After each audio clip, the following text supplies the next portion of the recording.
اعوذ باللہ من الشیطان الرجیم بسم اللہ الرحمن الرحیم ومن لم يستطع منكم طولا ان ينكح المحصنات المؤمنات فمما ملكت ايمانكم من فتياتكم المؤمنات والله اعلم بإيمانكم بعضكم من بعض فانكحوهن بإذن اهلهن وآتوهن أجورهن بالمعروف محصنات غير مسافحات ولا متخذات أخدان فإذا أحصن فإن أتين بفاحشة فعليهن نصف ما على المحصنات من العذاب ذلك لمن خشي العنة منكم وأن تصبروا خير لكم والله غفور رحيم ومن لم يستطع منكم طولا، اور تم میں سے جو لوگ اس بات کی استطاعت نہ رکھتے ہوں ان ينكح المحصنات المؤمنات کہ آزاد مسلمان عورتوں سے نکاح کر سکیں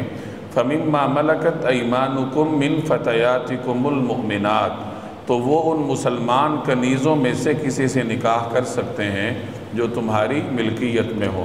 فمما ملكت ايمانكم، تو وہ نکاح کر سکتے ہیں ان سے جو تمہاری ملکیت میں ہوں من فتياتكم المؤمنات، مسلمان کنیزوں میں سے۔ واللہ اعلم بإيمانكم، اور اللہ کو تمہارے ایمان کی حالت خوب معلوم ہے۔ بعضکم من بعض، تم سب آپس میں ایک جیسے ہو۔ فانکحوہن بإذن اہلہن، لہٰذا ان کنیزوں سے ان کے مالکوں کی اجازت سے نکاح کر لو۔ وآتوہن اجورہن بالمعروف، اور ان کو قاعدے کے مطابق ان کے مہر ادا کرو۔ محصنات غیر مصافحات، بشرطے کہ ان سے نکاح کا رشتہ قائم کر کے انہیں پاک دامن بنایا جائے۔ غیر مصافحات، نہ وہ صرف شہوت پوری کرنے کے لیے کوئی کام کریں، ولا متخذات اخدان، اور نہ خفیہ طور پر ناجائز آشنائیاں پیدا کریں۔ فَإِذَا أُحْصِنَّ، پھر جب وہ نکاح کی حفاظت میں آ جائیں، فَإِنْ أَتَيْنَ بِفَاحِشَةٍ، اور اس کے بعد کسی بڑی بے حیائی کا ارتکاب کریں، فَعَلَيْهِنَّ نِصْفُ مَا عَلَى الْمُحْصَنَاتِ مِنَ الْعَذَابِ، تو ان پر اس سزا سے آدھی سزا واجب ہوگی جو آزاد عورتوں کے لیے مقرر ہے۔ ذَلِكَ لِمَنْ خَشِيَ الْعَنَةَ مِنْكُمْ، یہ سب تم میں سے ان لوگوں کے لیے ہے جن کو گناہ میں مبتلا ہونے کا اندیشہ ہو۔ وَأَن تَصْبِرُوا خَيْرٌ لَكُمْ، اور اگر تم صبر ہی کیے رہو تو یہ تمہارے لیے بہتر ہے۔ وَاللَّهُ غَفُورٌ الرحیم، اور اللہ تعالیٰ مغفرت کرنے والا اور رحم کرنے والا ہے۔ گزشتہ آیات میں اللہ تبارک و تعالیٰ نے ان مختلف رشتوں کو بیان فرمایا تھا جن کے ساتھ نکاح کرنا انسان کے لیے جائز نہیں ہوتا، اور اس کے بعد نکاح کے کچھ اصول اللہ تعالیٰ نے بیان فرمائے کہ محرم خواتین سے ہٹ کر کسی خاتون سے نکاح کیا جا سکتا ہے بشرطے کہ اس کو مہر دیا جائے، اور باقاعدہ نکاح کر کے اپنے آپ کو پاک دامن رکھنے کا ارادہ ہو، محض شہوت پوری کرنے کا ارادہ نہ ہو، نہ کوئی خفیہ آشنائی کا ارادہ ہو، بلکہ علی الاعلان شریعت کے بتلائے ہوئے طریقے کے مطابق اگر کوئی نکاح کرے تو پھر اس کے لیے گنجائش ہے کہ وہ اس طریقہ کار پر عمل کرے۔ اب یہاں اسی حکم کا تسلسل ہے۔ پہلے سماج میں دو قسم کے لوگ ہوتے تھے، ایک آزاد لوگ ہوتے تھے، دوسرے نمبر پر غلام اور باندیاں سماج میں پائی جاتے تھے۔ اب آزاد لوگ نسبتاً معزز سمجھے جاتے تھے، اور غلام اور باندیوں کا کوئی خاص سماجی مقام نہیں ہوتا تھا۔ اور جیسے میں نے پچھلے درس میں عرض کیا کہ یہ غلام اور باندیوں کا تصور کوئی اسلام کا متعارف کردہ نہیں ہے، بلکہ یہ تو صدیوں پرانا نظام تھا جس میں اسلام نے مختلف اصلاحات کی۔ لوگ جو غلام اور باندیوں پر ظلم کرتے تھے اس کو ختم کیا، اور غلاموں اور باندیوں کے آزادی کا راستہ شریعت نے ہموار کیا۔ تو بہرحال سماجی طور پر غلاموں کو، باندیوں کو آزاد لوگوں کے برابر حیثیت حاصل نہیں تھی۔ اب اگر کسی شخص نے نکاح کرنا ہے اور کوئی آزاد خاتون اس کو میسر نہیں ہے، کسی بھی وجہ سے اس کے پاس مہر میں دینے کے لیے پیسے نہیں ہیں، یا کسی آزاد خاتون کے اخراجات پورے کرنے کے لیے اس کے پاس مال نہیں ہے، گھر نہیں ہے، چھت نہیں ہے، کسی بھی وجہ سے مجبور ہے اور آزاد عورت سے نکاح کرنے کا اہل نہیں ہے، تو پھر اس کو اجازت ہے کہ وہ پھر کسی باندی سے نکاح کر لے۔ باندی سے نکاح کرنے کی اجازت تو ہے، لیکن اس کو پسندیدہ نہیں سمجھا گیا دو وجہ سے۔ ایک وجہ تو یہ ہے کہ جب وہ باندی سے نکاح کرے گا تو اس سے جو اولاد پیدا ہوگی وہ اس باندی کے مالک کی غلام تصور ہوگی، کیونکہ باندی کی اولاد بھی غلام ہی تصور کی جاتی تھی اگر وہ باندی کسی اور کی ہے، یعنی کسی کی باندی ہے اور نکاح اس نے کسی اور سے کیا ہے تو جو اولاد پیدا ہوگی وہ اس کے مالک ہی کی غلام تصور ہوگی۔ تو ظاہر ہے کہ ایک آدمی کی اولاد آگے غلام بنے تو اس کو پسندیدہ نگاہوں سے نہیں دیکھا گیا۔ اور دوسرے نمبر پر چونکہ باندیاں اکثر پردیس سے آتی ہیں، قید ہو کے آیا کرتی تھی، تو ان کا دین کیا ہے، ان کا مذہب کیا ہے، ان کے تقوی کا معیار کیا ہے، اور اگر کسی اولاد کی ماں ہی کسی اور دین سے تعلق رکھتی ہو یا اس کے اندر دینداری کے مطلوبہ اوصاف نہ پائے جاتے ہوں تو اس کا اثر اولاد پر بھی پڑے گا۔ تو ان وجوہات کی بنیاد پر پسندیدہ یہ سمجھا جاتا تھا کہ کسی آزاد خاتون سے نکاح کرو، کیونکہ وہ انسان کا کفو بھی ہے، شادی کے لیے نکاح کے لیے برابری اور ہمسری بھی شرط ہے، اور شادی میں جب ہمسری ہوتی ہے تو وہی شادی دیر پا ہوتی ہے۔ اگر کسی بھی وجہ سے ہمسری نہ ہو، ہمسری کو شرعی اصطلاح میں کف کہا جاتا ہے، اگر کف کے خلاف نکاح کیا جائے کہ ایک بہت اعلیٰ خاندان کا ہے اس نے کسی ادنا خاندان میں جا کے شادی کر لی، یا تعلیم میں بہت فرق ہے، عادات میں بہت فرق ہے، تو اگر ان طریقہ کار کو مد نظر رکھ کے شادی کی جائے تو بعض اوقات وہ دیر پا نہیں ہوتی۔ تو انسانی نفسیات کو مد نظر رکھتے ہوئے شریعت نے یہ تلقین کی ہے کہ کف اور ہمسری کا خیال کیا جائے۔ خاندان کا خیال کرنے کا یہ مطلب نہیں ہے جو ہمارے ہاں رائج ہے کہ اپنی ہی برادری میں شادی کرنی ہے، برادری سے باہر نہیں جانا، برادریوں کا تصور اسلام میں نہیں ہے۔ ہاں اتنا دیکھا جاتا ہے کہ اگر ایک آدمی کسی ایسے خاندان سے تعلق رکھتا ہے جو شرافت والا ہے تو وہ پھر کوشش کر لے کہ اپنے ہی جیسے شرافت والا خاندان تلاش کرے، وہ کسی ایسے خاندان میں شادی نہ کرے جس کو معاشرے میں اچھے نگاہ سے نہیں دیکھا جاتا۔ اگر کوئی کرتا ہے اور قربانی کا مزاج رکھتا ہے تو اس کو اجر ملے گا، لیکن شریعت جب کوئی حکم دیتی ہے تو وہ انسان کی عمومی نفسیات کو دیکھ کے دیتی ہے، تو عمومی نفسیات یہی ہیں کہ ایسی شادی دیر پا نہیں ہوتی۔ تو اس وجہ سے کف کے لیے، ہمسری کے لیے مختلف تعلیمات شریعت نے ہمیں بتلائی ہیں۔ ان میں سے ایک تعلیم یہ بھی ہے کہ آزاد آدمی کسی آزاد خاتون سے نکاح کرے، لیکن اگر آزاد خاتون نہیں ہے یا آزاد خاتون سے شادی کرنے کی طاقت نہیں رکھتا تو پھر کسی باندی سے کر لے، لیکن وہ باندی کم از کم مومن ہونی چاہیے۔ غیر مسلم باندی سے شادی کرنے کی اجازت نہیں ہے۔ اگر وہ مشرکہ ہے پھر تو سرے سے اجازت نہیں ہے، اور اگر وہ کتابیہ خاتون ہے، باندی ہے، تو قانونی طور پر تو اس سے نکاح کر سکتا ہے، البتہ یہ اس کے لیے پسندیدہ نہیں سمجھا گیا۔ تو یہ حکم اس آیت میں بیان فرمایا گیا۔ وَمَن لَّمْ يَسْتَطِعْ مِنكُمْ طَوْلًا، اور تم میں سے جو لوگ اس بات کی طاقت نہ رکھتے ہوں، أَن يَنكِحَ الْمُحْصَنَاتِ الْمُؤْمِنَاتِ، کہ آزاد مسلمان عورتوں سے نکاح کریں۔ اب یہاں پر محصنات کا لفظ آزاد کے معنی میں استعمال ہو، تو یہ آیات کے تسلسل میں تیسری مرتبہ یہ لفظ آ رہا ہے۔ پہلی مرتبہ یہ ان خواتین کے لیے استعمال ہوا جو کسی اور کے نکاح میں، منکوحہ خواتین، اور دوسری مرتبہ محسنین غیر مصافحین، اس میں استعمال ہوا اس مفہوم کے لیے کہ کوئی آدمی نکاح کر کے اپنے آپ کو پاک دامن رکھنا چاہے، اور یہاں تیسری مرتبہ محصنات کا لفظ استعمال ہوا آزاد خواتین کے لیے۔ تو یہ عربی زبان کا تنوع ہے کہ بعض اوقات ایک لفظ مختلف مفاہیم کے لیے استعمال ہوتا ہے۔ اب کہاں کون سا مفہوم مراد ہوتا ہے تو وہ سیاق و سباق کو دے کر فیصلہ کیا جاتا ہے۔ أَن يَنكِحَ الْمُحْصَنَاتِ، کہ آزاد المؤمنات اور مومن عورتوں سے، یعنی آزاد مسلمان عورتوں سے نکاح کرنے کی طاقت نہیں رکھتا، فَمِمَّا مَلَكَتْ أَيْمَانُكُمْ، تو وہ ان سے نکاح کر لے جو تمہاری ملکیت میں ہوں، من فتياتكم المؤمنات، مسلمان باندیوں سے، تو وہ ان مسلمان کنیزوں میں سے کسی سے نکاح کر سکتے ہیں جو تمہاری ملکیت میں ہوں۔ یعنی کسی کی ملکیت میں کوئی مسلمان خاتون ہے تو یہ آزاد آدمی اس کی طرف پیغام بھیج دے، اور اس کا جو مالک ہے اس کی اجازت سے ہی اس کا نکاح ہو سکے گا، کیونکہ عورت کی شادی، عورت کا رشتہ اس کا سرپرست طے کرتا ہے۔ تو آزاد خاتون ہوگی تو اس کا والد طے کرے گا، اس کا بھائی طے کرے گا، اور کوئی باندی ہوگی تو اس کا تو خاندان نہیں ہوگا، تو اس کا جو مالک ہوگا وہی اس کا مختار ہے، اس کا ولی ہے، تو وہی اس کے نکاح کا فیصلہ کرے گا۔ واللہ اعلم بایمانکم، اور اللہ کو تمہارے ایمان کی حالت خوب معلوم ہے، بعضکم من بعض، تم سب آپس میں ایک جیسے ہو۔ اب یہ قرآن کریم تلقین کر رہا ہے کہ غلاموں کو کمتر مت سمجھو، دوسرے درجے کا شہری مت سمجھو، کیونکہ تم سب آپس میں ایک دوسرے سے ہو۔ وہ بھی انسان ہیں، تم بھی انسان ہو، تم بھی حضرت آدم علیہ السلام کی اولاد ہو، وہ بھی حضرت آدم علیہ السلام کی اولاد ہیں۔ تو چونکہ آپس میں سب ایک دوسرے جیسے ہو، لہٰذا کوشش کرو کہ ان کو بھی تکریم انسانیت کا وہ مقام دیا جائے جو ایک آزاد آدمی کو دیا جاتا ہے۔ تو یہ قرآن کریم نے شریعت اسلامیہ نے غلاموں کو ایک مقام دیا۔ فَانْكِحُوهُنَّ بِإِذْنِ أَهْلِهِنَّ، لہٰذا ان کنیزوں سے ان کے مالکوں کی اجازت سے نکاح کر لو۔ وَآتُوهُنَّ أُجُورَهُنَّ بِالْمَعْرُوفِ، اور ان کو قاعدے کے مطابق ان کا مہر ادا کرو۔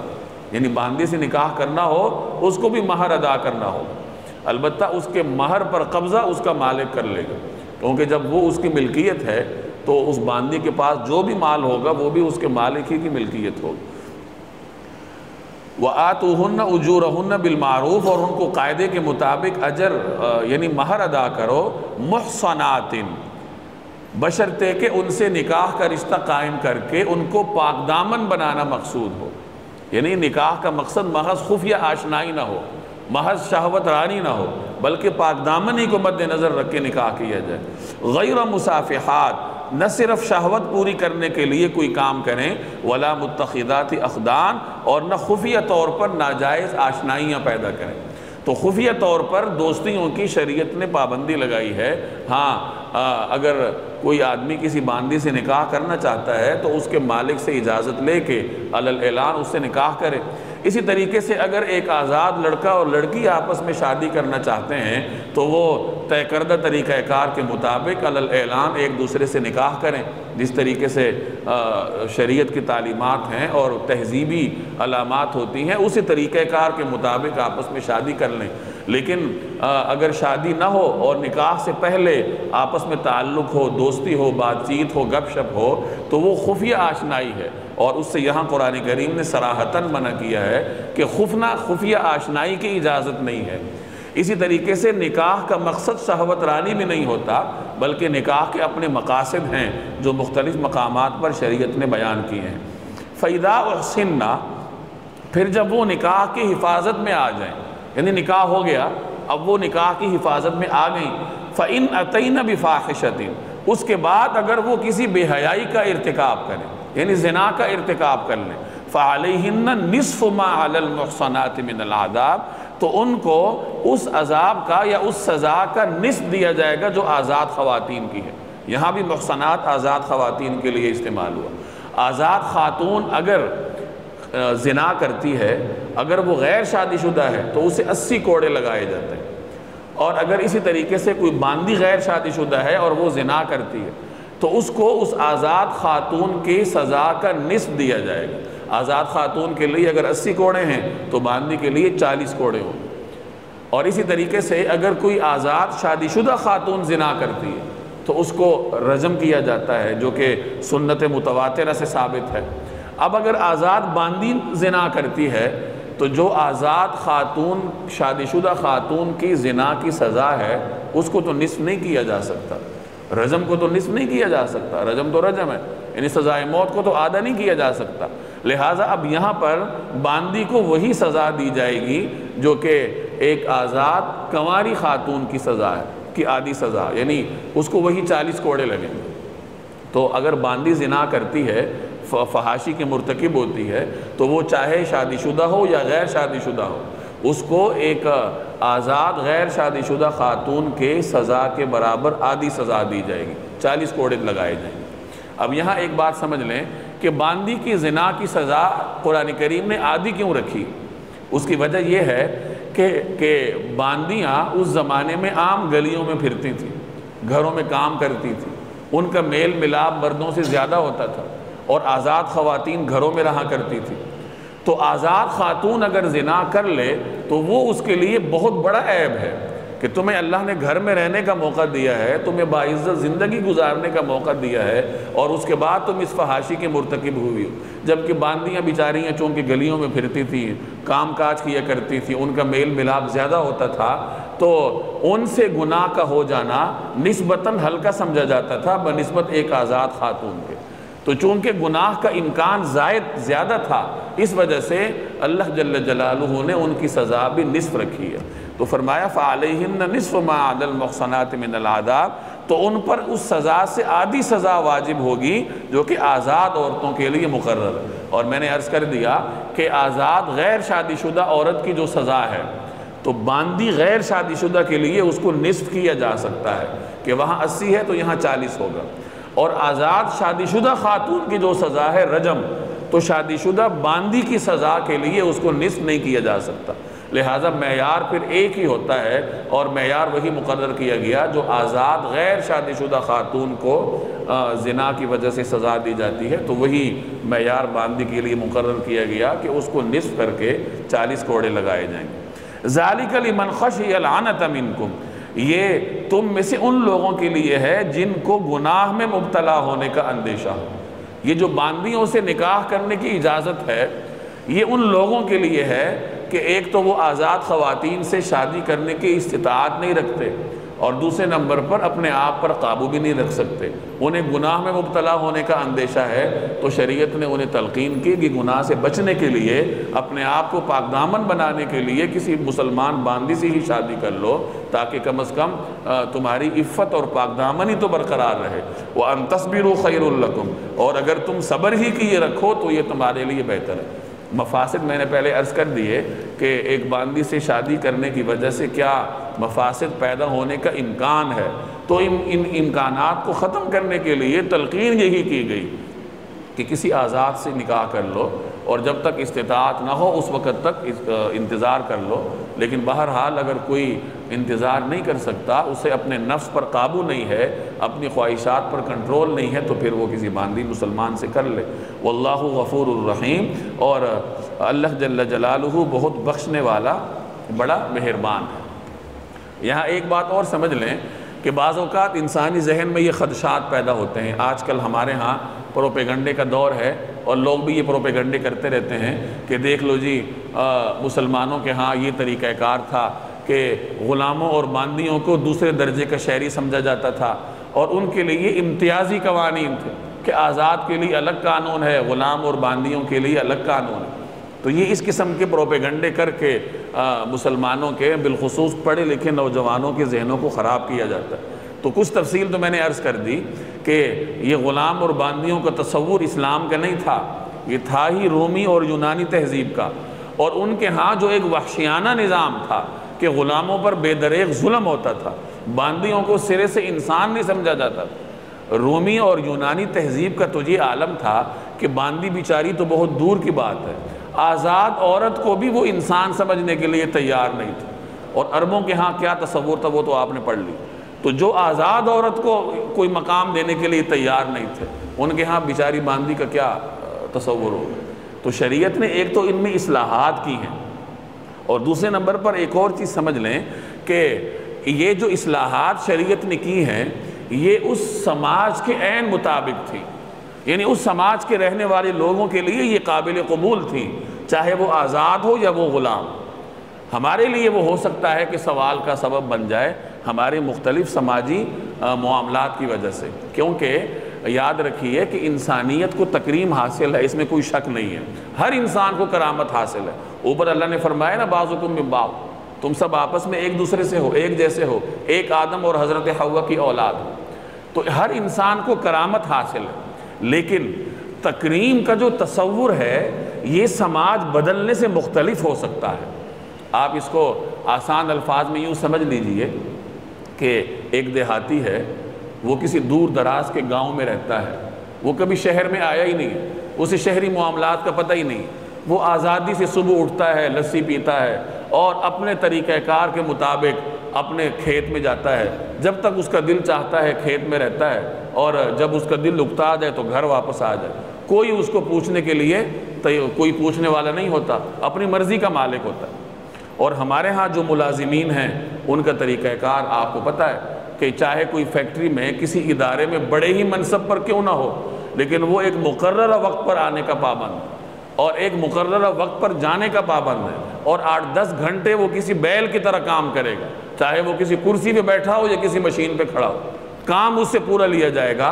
ان 8-9 گھنٹوں میں اپنی مرضی سے وہ سانس بھی بعض اوقات نہیں لے سکتا۔ اب جو دیہاتی اس معاملے سے ہی لا علم ہے، اپنی مرضی کا مالک ہے، آپ اس کو اٹھا کے ادھر کسی ملازم کی جگہ پہ لا کے بٹھا دیں تو وہ کیا سمجھے گا کہ یہ تو ظلم ہو رہا ہے، یہ تو انسان کی تکریم کے خلاف ہے کہ تمہاری مرضی نہیں ہے، تم اس وقت پر آنے کے پابند ہو، اس وقت پر جانے کے پابند ہو، اس دوران تم اپنے باس سے اجازت لیے بغیر ہل بھی نہیں سکتے، اور وہ گالیاں بھی دیتے ہوتے ہیں جو مالکان ہوتے ہیں، چاہے وہ کتنا ہی بڑا افسر ہو، ہر بڑا افسر اپنے سے بڑے افسر سے گالیاں کھاتا ہے، یہ اصول ہوتا ہے۔ تو اب وہ دیہاتی کیا سمجھے گا؟ وہ اس کو تکریم کے خلاف سمجھے گا، حالانکہ ہمارے لوگ اس کے عادی ہیں، ہمارے ہاں ملازمین کو پرواہ ہی نہیں ہوتی، وہ بے شک اس کو افسر گالیاں دیں یا جو کرے وہ اس کے عادی ہوتے ہیں، ان کے ہاں یہ تکریم انسانی کے خلاف نہیں ہوتا، اور دیہاتی کے لیے اچھوتی بات ہے۔ تو یہی صورتحال اس حکم کی بھی ہے کہ اس زمانے میں یہ احکامات سماج کے عین مطابق تھے، کسی کے لیے یہ کوئی انہونی احکام نہیں تھے،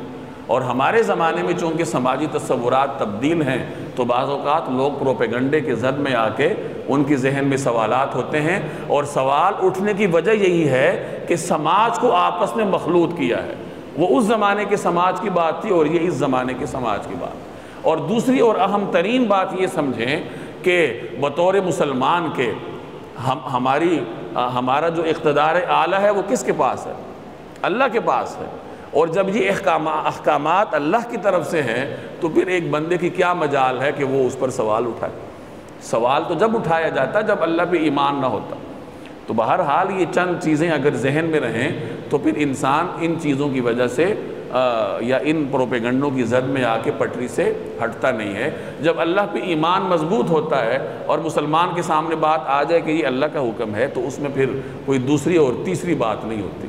باقی تفصیلات ہیں وہ کسی موقع پر میں عرض کروں گا کہ اللہ تبارک و تعالی نے اور رسول اللہ صلی اللہ علیہ وسلم نے غلاموں اور باندیوں کے تکریم پر اور ان کے حقوق کی ادائیگی پر کتنا زور دیا تھا۔ ایک صحابی نے اپنے غلام کو تھپڑ مارا تو اسے فرمایا کہ جتنا قابو تمہیں اس غلام پر ہے اس سے زیادہ قابو اللہ کو تم پر ہے، تو اگر تم اس پہ ظلم کرتے ہو تو پھر تم اس بات کے لیے تیار رہو کہ اللہ تمہارا مواخذہ کرے۔ تو اس طریقے سے سخت طریقے سے مسلمانوں میں غلاموں کی جو حقوق تھے اور ان کی جو تکریم تھی اس کو یقینی بنانے پر زور دیا۔ یرید اللہ لیبین لکم ویہدیکم سنن الذین من قبلکم ویتوب علیکم واللہ علیم حکیم۔ یرید اللہ، اللہ چاہتا ہے، لیبین لکم کہ تمہارے لیے بیان کر دے، وضاحت کر دے، ویہدیکم سنن الذین من قبلکم، اور جو لوگ تم سے پہلے گزرے ہیں تم کو ان کے طور طریقوں پر لے آئے، ویہدیکم، اور تمہیں لے آئے، تمہاری رہنمائی کرے، سنن، ان طریقوں پر، الذین من قبلکم، ان لوگوں کے طریقوں پر جو تم سے پہلے گزرے، ویتوب علیکم، اور تم پر توجہ فرمائے، واللہ علیم حکیم، اور اللہ ہر بات کا جاننے والا بھی ہے، حکمت والا بھی ہے۔ یعنی یہ تمام احکامات اللہ اس لیے بیان کر رہا ہے کیونکہ اللہ چاہتا ہے کہ تمہیں صحیح راستے کی ہدایت دے، تم ان احکامات پہ عمل کرو، اور جس طریقے سے تم سے پہلے نیک لوگ گزرے ہیں تم بھی انہی نیک لوگوں کے راستے پر گامزن ہو جاؤ، اور جیسے وہ کامیاب ہوئے تم بھی کامیاب ہو جاؤ۔ واللہ یرید ان یتوب علیکم، اور اللہ چاہتا ہے کہ تمہاری طرف توجہ کرے، ویرید الذین یتبعون الشہوات ان تمیلوا میلا عظیما، ویرید، اور چاہتے ہیں، الذین، وہ لوگ، یتبعون الشہوات، جو کہ شہوات یعنی نفسانی خواہشات کے پیچھے لگیں، وہ یہ چاہتے ہیں ان تمیلوا میلا عظیما، کہ تم راہ راست سے ہٹ کر بہت دور جا پڑو۔ یعنی اللہ تو چاہتا ہے کہ تمہاری طرف توجہ کرے، اور جو لوگ نفسانی خواہشات کے پیچھے لگے ہیں وہ چاہتے ہیں کہ تم راہ راست سے ہٹ کر بہت دور جا پڑو۔ یرید اللہ ان یخفف عنکم، اللہ چاہتا ہے کہ تمہارے ساتھ آسانی کا معاملہ کرے، وخلق الانسان ضعیفا، اور انسان کمزور پیدا ہوا ہے۔ یعنی ایک تو اللہ چاہتا ہے کہ تمہارے لیے احکام بیان کرے۔ یاد رکھیے احکامات دو طریقے سے بیان ہوتے ہیں۔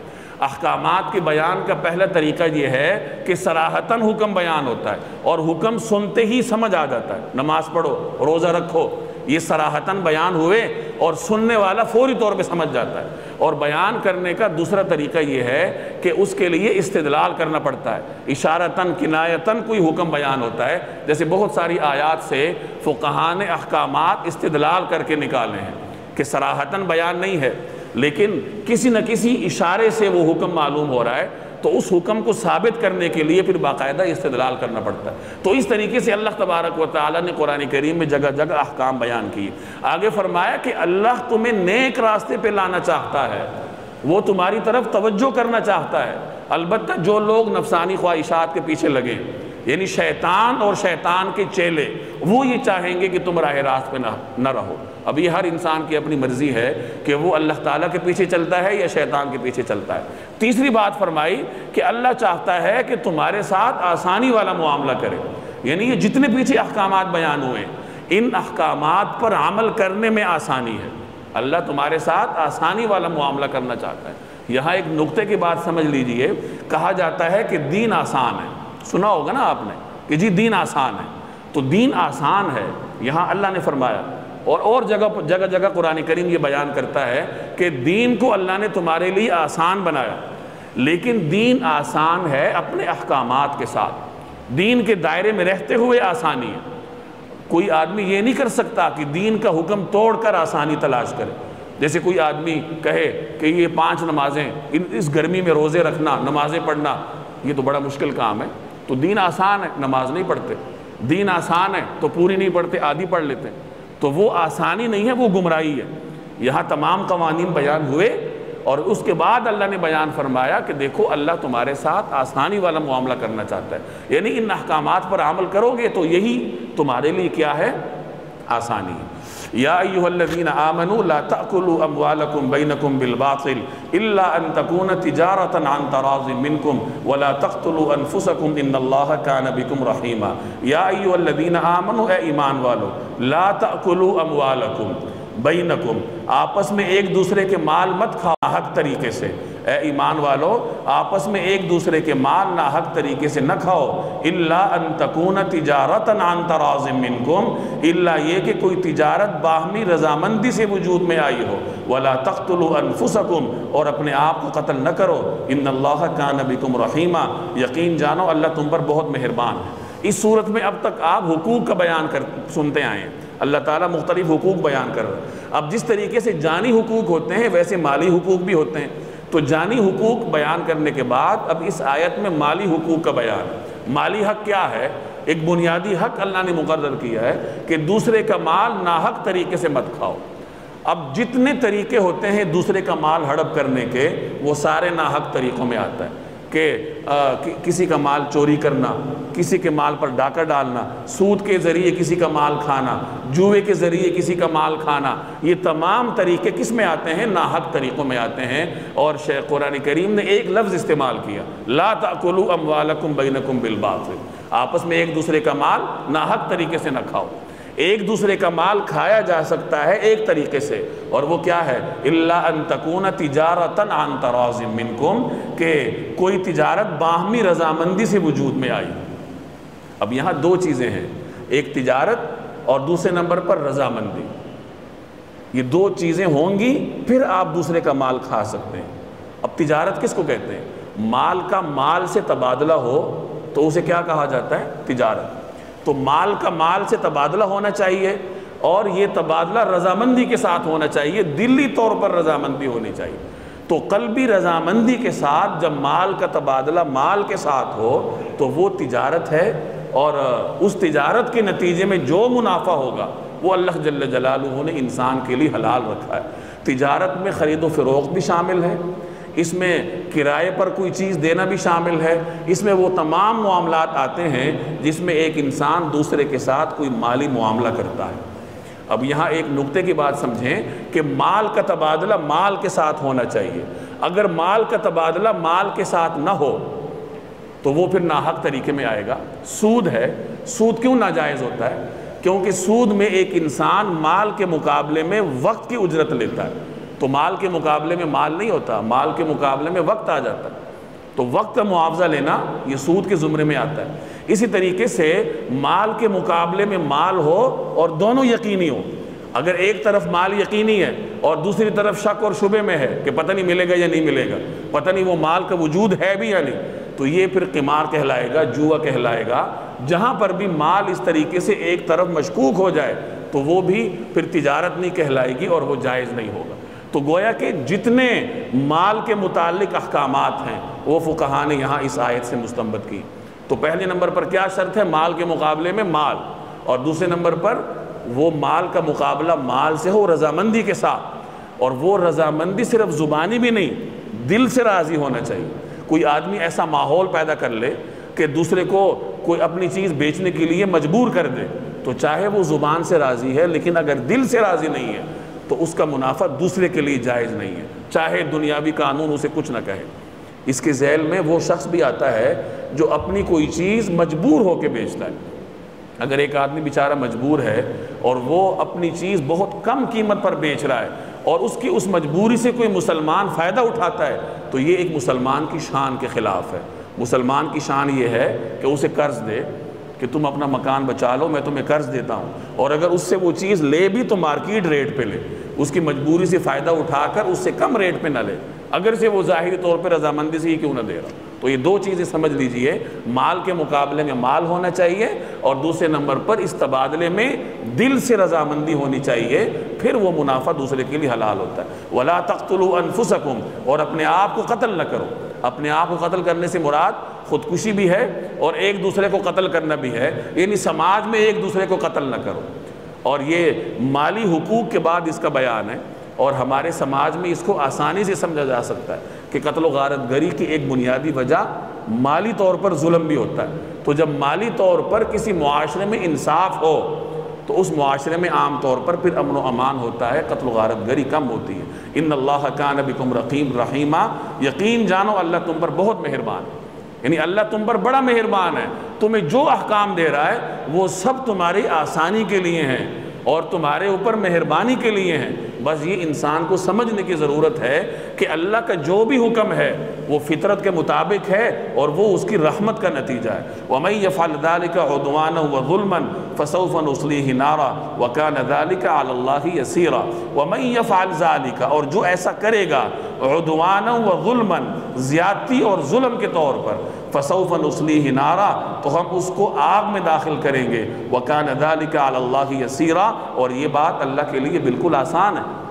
یعنی جو اس حکم کی خلاف ورزی کرتا ہے، کسی کا مال ناحق کھاتا ہے، ظلم کرتا ہے، تو اللہ فرما رہا ہے کہ ہم اس کو قیامت کے دن آگ میں داخل کریں گے۔ دنیا میں کوئی طاقتور ہوگا، مظلوم کا حق دبا لے گا، دنیا میں عدالت سے بھی بچ جائے گا اپنے پیسے اور طاقت کی بنیاد پہ، لیکن آخرت کی عدالت میں کیا کرے گا؟ وہاں کے بارے میں اللہ نے فرما دیا کہ ہم اس کو آگ میں داخل کریں گے۔ ان تجتنبون کبائر ما تنہون عنہ نکفر عنکم سیئاتکم وندخلکم مدخلا کریما۔ ان تجتنبو، اگر تم پرہیز کرو، کبائر، ان بڑے حکموں سے، ما تنہون عنہ، جن سے تمہیں روکا گیا ہے، اگر تم ان بڑے بڑے گناہوں سے پرہیز کرو جن سے تمہیں روکا گیا ہے، نکفر عنکم سیئاتکم، تو تمہاری چھوٹی برائیوں کا ہم خود کفارہ کر دیں گے، وندخلکم مدخلا کریما، اور تم کو ایک باعزت جگہ داخل کریں گے۔ گناہ دو قسم کے ہوتے ہیں، ایک کبیرہ گناہ کہلاتا ہے، ایک صغیرہ گناہ کہلاتا ہے۔ پہلی بات یہ سمجھ لیجئے کہ اللہ کی ہر نافرمانی انسان کو بڑی ہی سمجھنی چاہیے۔ اللہ کی ہر نافرمانی ایک بڑی بات ہے، کسی بھی نافرمانی کو ہلکا نہیں سمجھنا چاہیے۔ البتہ فقہاء نے، علماء نے پھر مختلف روایات کو اور آیات کو دیکھتے ہوئے گناہوں کی دو تقسیمیں کی ہیں۔ ایک گناہ کہلاتا ہے کبیرہ گناہ، جیسے شرک ہے، زنا ہے، جھوٹ ہے، جھوٹی گواہی ہے، یہ بڑے گناہوں میں آتے ہیں، اور باقی جو ہے وہ چھوٹے گناہوں میں۔ بڑے گناہوں کی مختلف فہرستیں مختلف علماء نے دی ہیں، ہم تفصیل میں نہیں جاتے۔ تو بہرحال گناہ کی دو قسمیں ہیں، کبیرہ گناہ، صغیرہ گناہ۔ جو آدمی کبیرہ گناہوں سے بچنے کی کوشش کرے تو اللہ فرما رہا ہے کہ اس کے صغائر میں خود معاف کرتا رہوں۔ کبیرہ گناہ خود بخود معاف نہیں ہوتا، کبیرہ گناہ کے لیے انسان کو توبہ کرنی پڑتی ہے۔ یہ جو احادیث میں آتا ہے کہ انسان وضو کرتا ہے، اس کے ہاتھوں کے گناہ جھڑتے ہیں، چہرے کے گناہ جھڑتے ہیں، زبان کے گناہ جھڑتے ہیں، جو حصہ دھوتا جائے اس کے گناہ جھڑتے ہیں، تو خود بخود گناہوں کا جھڑنا یہ ان گناہوں سے متعلق ہے جو کہ صغیرہ گناہ ہوتے ہیں۔ کبیرہ گناہوں کے لیے توبہ کرنی ہوتی ہے۔ وَلَا تَتَمَنَّوْا